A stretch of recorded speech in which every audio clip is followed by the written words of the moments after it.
I'm Alexander, 24 male, and my foster family deliberately left me to eat Thanksgiving dinner alone after I'd spent a fortune to treat them, only for my grandfather to walk in and reveal a life-altering secret they had kept from me for nearly 2 decades. It was the night the entire foundation of my life crumbled, but it was also the night I finally started to build my own. For as long as I can remember, I've been a ghost in the house I was supposed to call home. My foster parents, Karen and David, took me in when I was 5 years old. I have no memory of what came before, only a vague, foggy sense of loss that has always clung to me like a shadow. They had two of their own children, Chloe and Mark, who were close to my age. From the very beginning, the lines were clearly drawn. There was their family, and then there was me. It wasn't a matter of outright cruelty, not in a way that social services would ever notice. It was a quieter, more insidious kind of neglect. It was in the way Karen would call out, "Kids, dinner's ready," and Chloe and Mark would come running. I would follow, but her smile would always tighten just a little when she saw me. It was in the way David would touzle Mark's hair after a little league game or praise Chloe's report card, while my own achievements were met with a simple, "That's nice, Alexander." The words weren't mean, but they were empty. They were the verbal equivalent of a pat on the head for the family dog. I learned to live in the margins, to make myself small and quiet, to expect less so the disappointment wouldn't sting so much.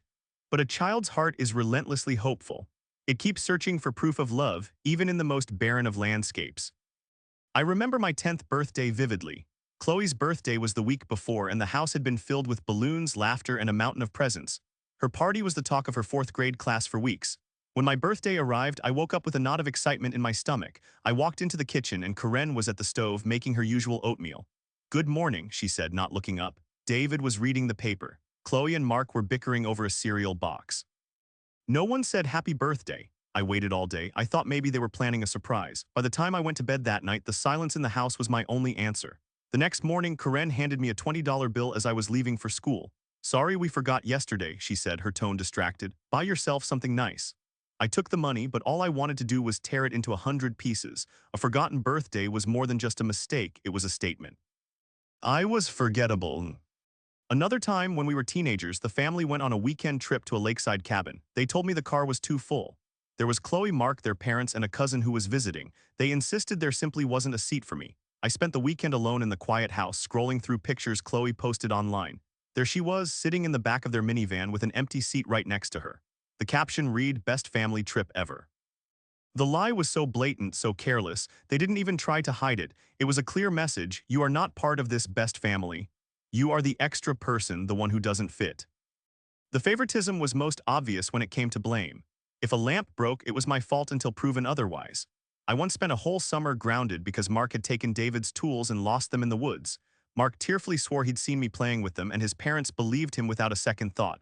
2 years later, David found the rusty tools under a bush while doing yard work.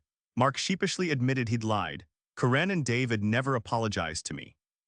They just told Mark he was a silly goose, and the incident was forgotten. But I never forgot the feeling of being trapped in a house where my word meant nothing. Despite it all, I never stopped trying. I graduated high school with honors. I worked part-time jobs to put myself through college, studying software development. I wanted to make them proud. I thought if I could become successful, if I could prove my worth, then maybe finally they would see me. They would welcome me into the inner circle. It was a foolish, childish hope, but it was the only one I had. It was the hope that led me to make the biggest, most humiliating mistake of my life. The email arrived on a crisp Tuesday morning in early November. It was from my boss, congratulating me on the successful launch of a massive project I had been leading for the better part of a year. The last line of the email contained the real news. "In recognition of your incredible work and leadership, the board has approved a significant performance bonus for you." When I saw the number, my breath caught in my throat. It was more money than I had ever seen. In one place. For a moment, I let myself dream. I could put a down payment on a small condo. I could buy the high-end computer I'd been eyeing for months. I could take a real vacation somewhere warm with white sand and blue water. But then another thought pushed its way to the forefront, a familiar, persistent ache. This was my chance. This bonus wasn't just money, it was an opportunity. It was the key I had been searching for, the one I believed could finally unlock the door to my foster family's hearts. For years, I had felt like a charity case, the boy they had to take care of. Now I wasn't just Alexander, the foster kid. I was Alexander, the successful software developer. I could be a provider, a host. I could treat them. The idea took root and blossomed with dizzying speed. Thanksgiving was just a few weeks away. Every year it was the same story. Karen would cook a massive meal, the house would be filled with the scent of turkey and pumpkin pie, and I would sit at the end of the table feeling like a neighbor who had been invited over out of pity.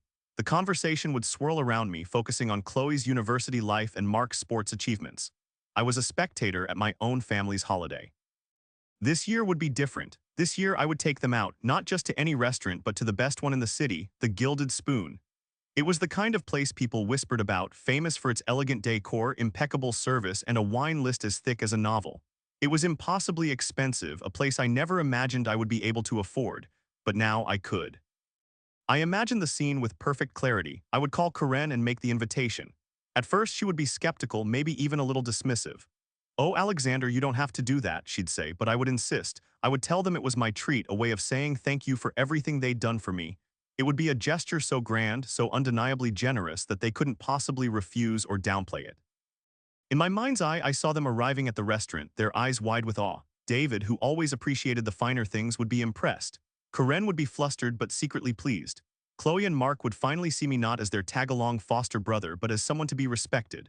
We would sit in a private dining room, the table adorned with polished silver and crystal glasses. The conversation wouldn't be about their lives, it would be about our shared experience, orchestrated by me. For one night, I would be the center of our family's universe. I would be the one providing the joy, the one creating the memory. The cost of the dinner would be a small price to pay for a feeling of belonging that I had craved for 19 years. With my heart pounding with a mixture of terror and excitement, I picked up the phone and dialed Karen's number.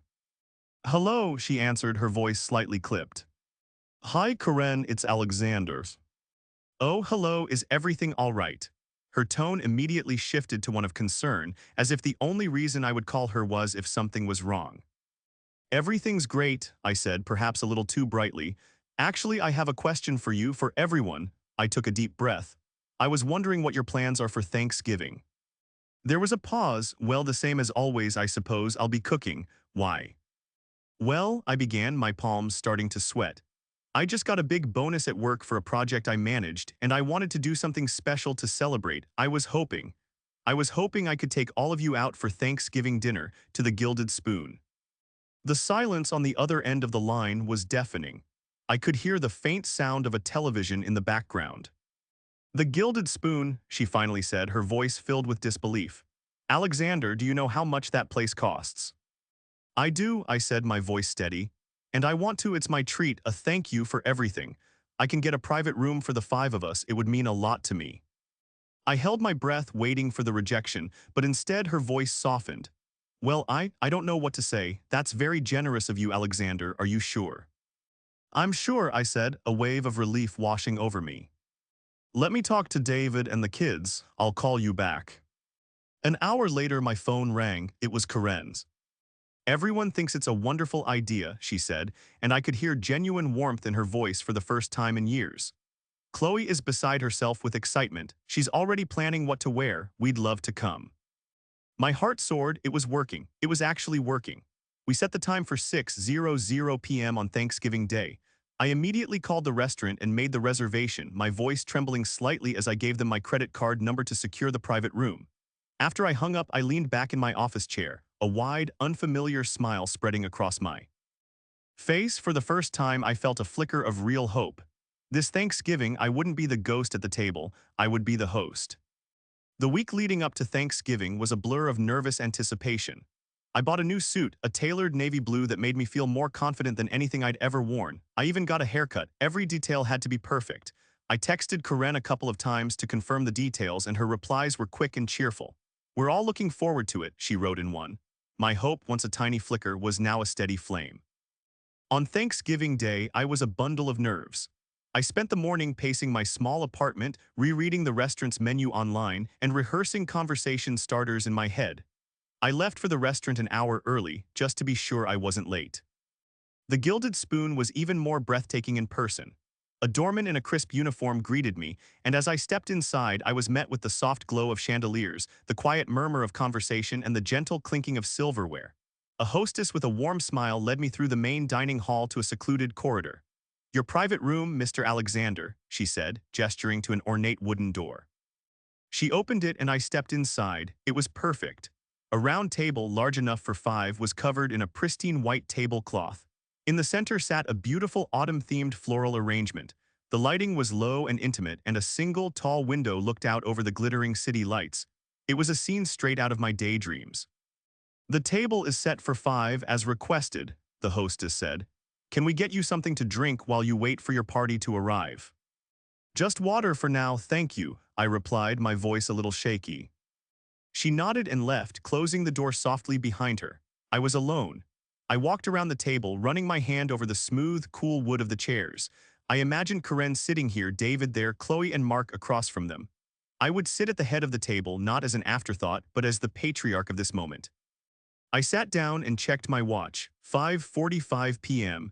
They were probably just leaving the house now, getting caught in a little bit of holiday traffic. It was normal. I pulled out my phone and sent a quick text to the family group chat. "Hey everyone, I'm here. The room is amazing. Can't wait to see you all." I put my phone face up on the table next to my water glass. I waited. The minutes ticked by with agonizing slowness. 6:00 p.m. came and went, no reply to my text. My palms began to feel clammy. "It's fine," I told myself. "They're just running late." Karen was never the most punctual person. At 6:15 p.m., a knot of anxiety began to tighten in my stomach.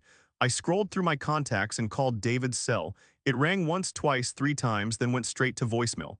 "Hey, you've reached David, leave a message." I hung up without saying anything. My hand was trembling slightly. I tried Karen next, straight to voicemail again. "Hi, it's Karen, sorry I missed you." The cheerful, recorded voice felt like a mockery. "Okay, don't panic, maybe their phones died. Maybe they forgot to charge them before they left, it was possible." I decided to call the house landline. It rang and rang, unanswered. The sound echoed in the silent, opulent room. Each ring chipped away at my hope, replacing it with a cold, familiar dread. At 6:30 p.m., the waiter came in. "Sir, your guests haven't arrived yet. Would you like to order an appetizer while you wait?" he asked, his expression a polite mask of professional concern. "No, thank you," I said, trying to keep my voice from cracking. "They should be here any minute, just a little traffic, I'm sure." He nodded and retreated, leaving me once again in suffocating silence.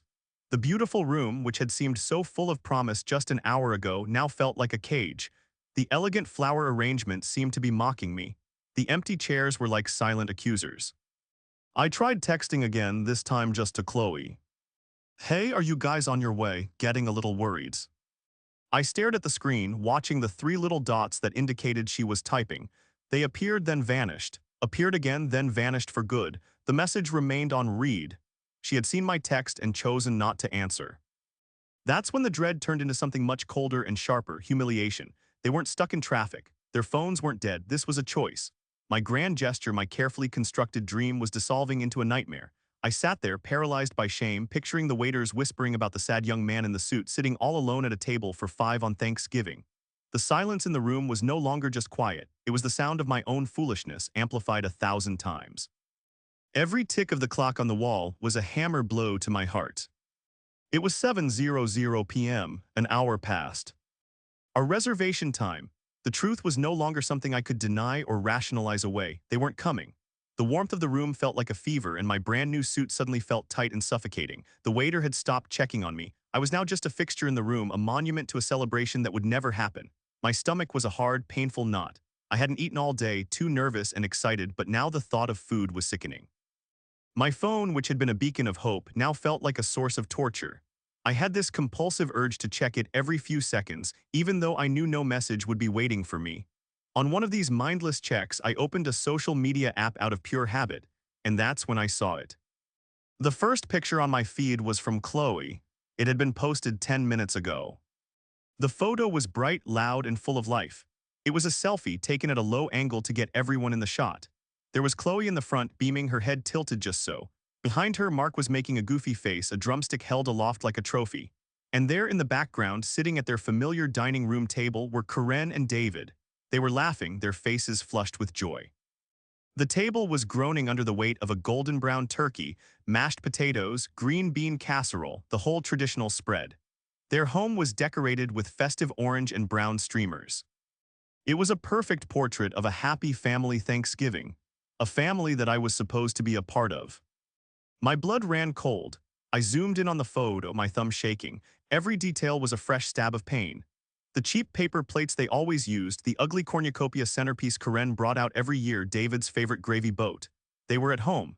They had been at home this whole time, carrying on with Thanksgiving as if my invitation, my plan, my entire existence meant nothing. Then I read the captions. Nothing better than a cozy Thanksgiving at home with the people who matter most. Family First Blessed Thanksgiving 2025. Family first. The words hit me with the force of a physical blow. I wasn't family, I never had been, the people who matter most, I didn't matter, it was all there in cheerful hashtags and a filtered, smiling photograph. This wasn't a misunderstanding, it wasn't a forgotten appointment. This was a deliberate, calculated act of exclusion. They had lied to my face. They had let me book this expensive room, buy this suit, and sit here for over an hour, steeping in my own hope and excitement while they were at home, celebrating without me. The cruelty of it was breathtaking. A hot, bitter wave of shame washed over me. I felt my ears burning. I was a fool, a complete and utter fool. All my life I had been chasing their approval, desperate for a crumb of affection from their table. I had believed that my success, my generosity, could somehow buy my way into their hearts. I thought I could use my bonus to build a bridge, but all I had done was pay for my own public humiliation.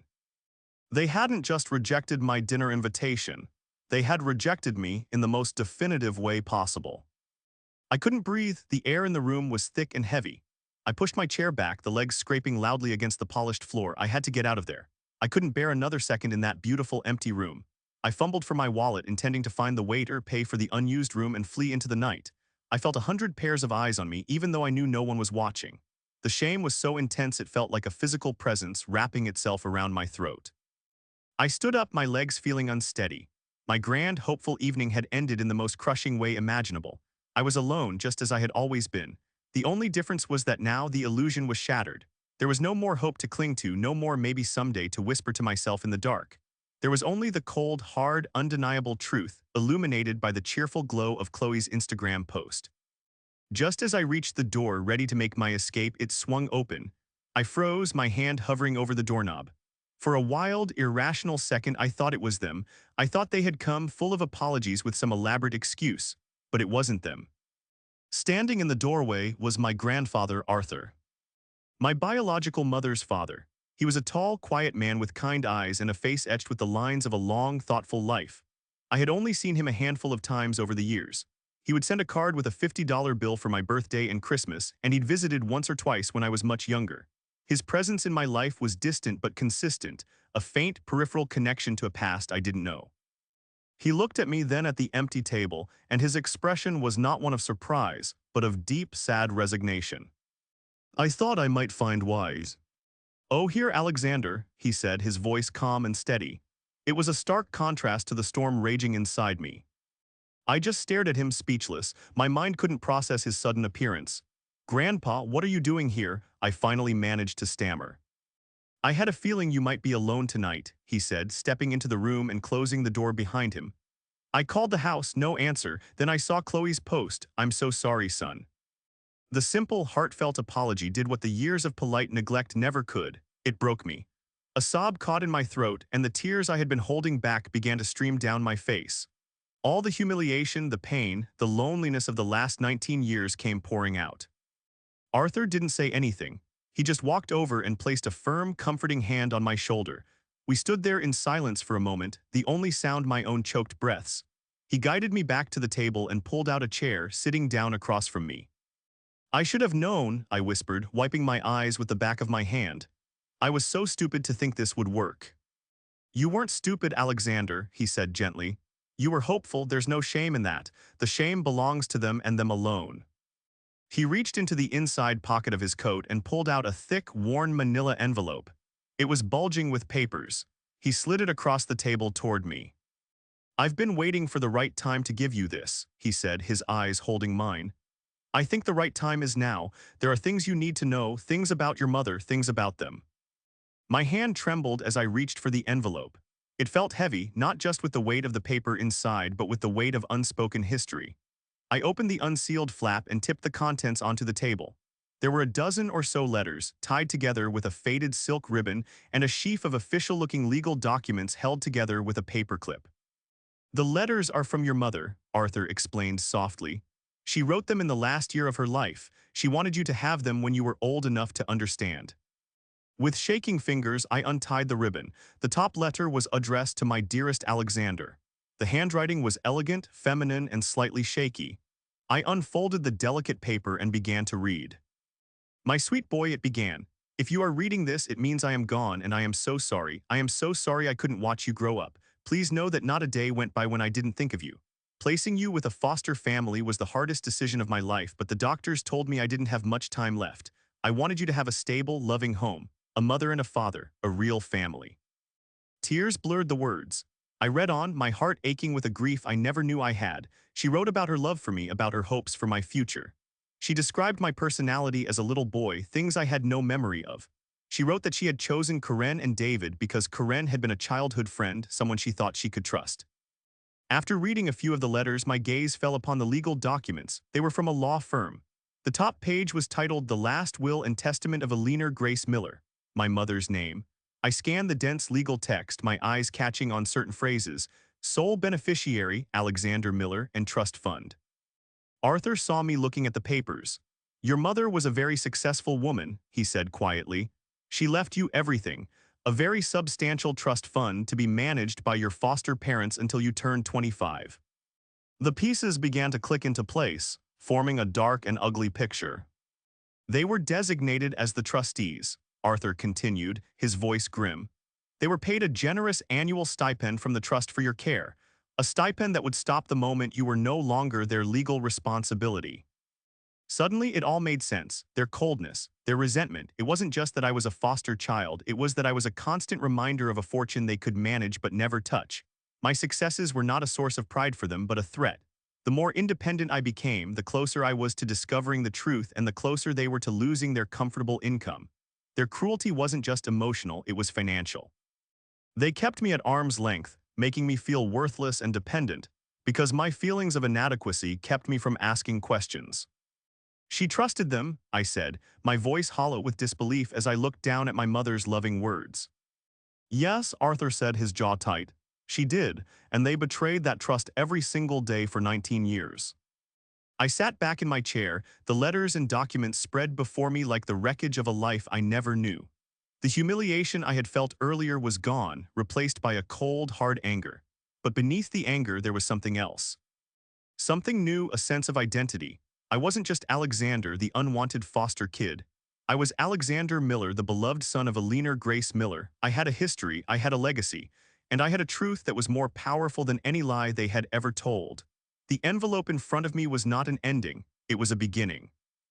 I didn't go home that night. I stayed with Arthur in his small, quiet house, the house my mother had grown up in. We talked late into the night, and for the first time in my life, I heard stories about her. He showed me photographs, and I saw her smile, a smile I now realized I had a faint echo of. He filled in the gaps of my past, not with pain and neglect, but with love and memory. By the time the sun rose, I was a different person. The desperate, approval-seeking boy who had walked into that restaurant was gone. In his place was a man who knew his worth. 2 days later, I was ready. Arthur offered to come with me, but I knew this was something I had to do alone. Armed with the manila envelope, I drove to the house I had spent my life trying to belong in. I didn't knock. I used the key they had given me years ago, the one I was always meant to use as a last resort. I walked in and found them in the living room, watching television. The remnants of their Thanksgiving feast were still evident in the overflowing trash can in the kitchen. They all looked up as I entered, their expressions a mixture of shock and annoyance. Alexander, you're supposed to call before you come over, Karen said, her voice sharp. We need to talk, I said. My voice was calm, level, and utterly devoid of the pleading tone they were used to. The sound of my own confidence seemed to unnerve them. David muted the television. What's this about? We were worried when you didn't answer our calls after the other night. The lie was so effortless it was almost impressive. Worried? I asked, raising an eyebrow. Really? You didn't seem too worried in Chloe's pictures. It looked like you were all having a wonderful time. Chloe flushed and looked away, suddenly fascinated by her phone. Mark shifted uncomfortably on the couch. We were going to call you, David stammered. Something just came up at the last minute. Stop, I said, my voice cutting through his feeble excuse. Just stop lying, it's over. I walked to the coffee table and placed the manila envelope on it. I had a visitor at the restaurant, I said, my eyes locked on Karen and David. My grandfather, Arthur Miller. The color drained from their faces. Corinne's hands flew to her mouth and David looked like he had been punched. He gave me this, I continued, tapping the envelope. He thought I was old enough to understand, and I am. I opened the envelope and laid out my mother's letters first, facing them. My mother trusted you, I said, my voice thick with emotion. She called you her friend, Corinne. She entrusted her only son to you because she thought you would love him. She thought you would give him the family she couldn't. Corinne began to cry, but they were not tears of remorse. They were tears of fear. Then I placed the legal documents on top of the letters. And she entrusted her money to you, a very generous trust fund, with a very generous stipend for my care. The silence in the room was absolute. Chloe and Mark were staring at their parents, their expressions a mix of confusion and dawning horror. They had been kept in the dark, accessories to a deception they didn't even understand. You let me believe I was a burden, I said, my voice low but carrying to every corner of the room. You made me feel worthless, unwanted, like I was charity. Every forgotten birthday, every time I was excluded, every time you looked at me with that cold disappointment. It was all about this, wasn't it? The money. That's not true, David blustered, finding his voice. We cared for you, we gave you a roof over your head. You gave me a room in exchange for a paycheck, I countered, my voice like ice. You resented me because I was the only thing standing between you and my mother's fortune. You didn't want me to become independent. You didn't want me to ask questions. You wanted me to stay small. The boy in the restaurant, the one you left sitting alone in humiliation, that's who you wanted me to be forever. I let the truth hang in the air, ugly and undeniable. I then looked at Chloe and Mark. All my life I wanted what you had, I was so jealous of you, but now I just feel sorry for you. Your parents taught you that family is conditional, they taught you that love can be faked for money. Chloe started to sob, finally looking up from her phone. I didn't know, she whispered. Mom, Dad, is this true? Corinne and David had no answer. They just sat there, exposed and defeated. I gathered the papers back into the envelope. I've spoken with a lawyer, I said, the finality of my words sealing their fate. I will be taking full control of my true. Sent effective immediately. There will be a full audit of the last 19 years. Any discrepancies will be handled by the proper authorities. I turned to leave. I got to the door and stopped, my hand on the knob. I looked back at the four of them, a family shattered by their own greed. By the way, I said, you can keep the key. I won't be needing it anymore. I walked out the door and didn't look back. The weight I had been carrying my entire life felt like it had finally lifted. I was free. The weeks that followed were a whirlwind of legal proceedings. My lawyer, a sharp and compassionate woman recommended by Arthur, was horrified by my story. The audit of the trust fund revealed years of what she politely called mismanagement. Corinne and David had been bleeding the expense account dry, claiming costs for vacations, home renovations, and even cars, all under the guise of child-rearing expenses. Faced with irrefutable evidence and the threat of a major lawsuit, they didn't fight. They signed over control of the trust without a word, their silence the most damning confession of all. I never saw them again. My lawyer handled all communication. I received a few desperate, rambling text messages from Chloe full of apologies and explanations, but I never replied. The damage was too deep, the betrayal too complete. Forgiving them was a mountain I wasn't ready to climb, and honestly, I wasn't sure I ever would be. Severing the tie was not an act of revenge, it was an act of self-preservation. The first thing I did after gaining control of my inheritance was sell the expensive suit I had worn to the restaurant. It felt tainted. I donated the money to a charity for children in the foster care system. Then, with Arthur's guidance, I began to learn about my mother. I learned that my talent for logic and code came from her. She had been a brilliant architect. I learned that my quiet nature was hers, too.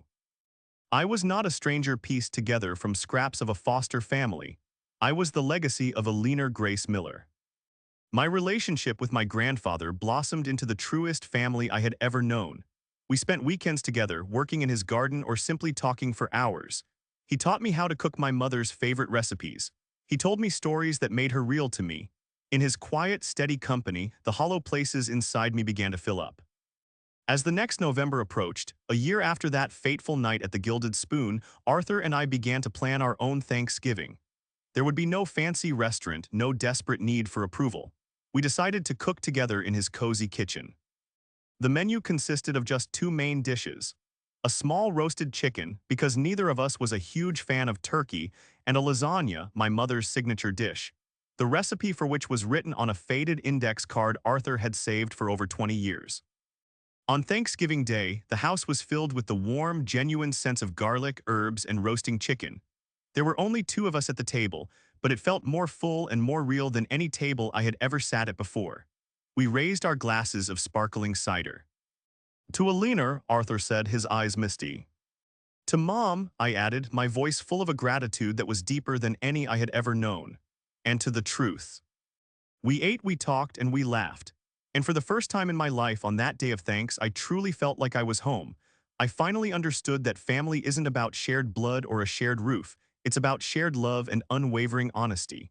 It took a devastating betrayal to teach me that lesson, but it was a truth that had finally set me free. For anyone out there who has ever felt like an outsider in their own life, who has ever felt like they had to perform to earn their place, I want you to know this. You are worthy of love just as you are. The truth has a way of coming out, and sometimes the most painful endings are just the beginning of who you were always meant to be. Don't ever stop fighting for your own truth.